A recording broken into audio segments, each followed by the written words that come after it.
What's going on, guys? I've got here a 2002 Chevy Impala, and I'm using this car to point out to you the location of the starter relay and some important fuses for the operation of the starter. So we're going to begin by actually looking in through this cover here.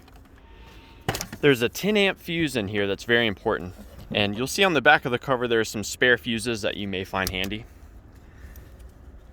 Now, when the ignition switch is turned to the start position, it's supposed to send power to the computer to tell the computer that you want to start the car. That power comes through this 10 amp fuse right here. So this is what Chevy calls the PCM crank fuse. This carries the signal when you want to start the car.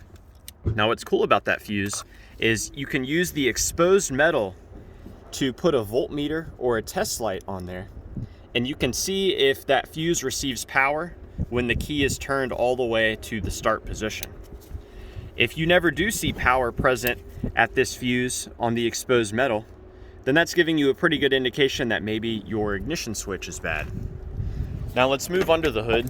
This is where we will find the starter relay, or what Chevy calls the crank relay. So it's going to be over here on the passenger side, behind this cover, which we remove by pushing in on the tab here and lifting out. So this is the starter relay, or the crank relay.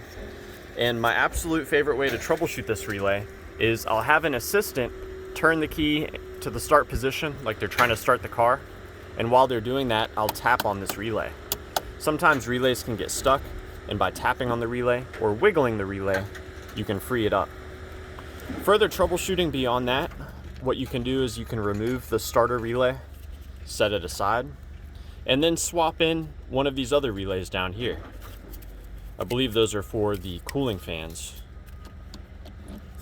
So if after you swap in this other relay, you're able to start the car, then that's giving you a pretty good indication that your original relay is probably no good. So here we go, we just installed this new relay. The relays are interchangeable, they are the same part number.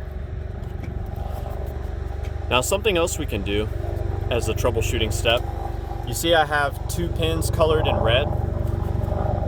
When the starter relay is engaged, what it does is it connects these two pins together. Doing this will send power directly to the starter, which is located down here. So you yourself can connect these two pins together with a paper clip or some wire or even some needle nose pliers like what I'm doing here. Doing that will cause the engine to crank, assuming that your starter is good, that your battery is good, and that your engine is not seized and all that other good stuff. So if the starter turns over with that, then you know the starter, of course, is good. Now, other things you may want to consider, this car will not start unless it knows that you are in park or neutral. So if you're not able to turn the engine over in park, try shifting the transmission into neutral and seeing if it will start then.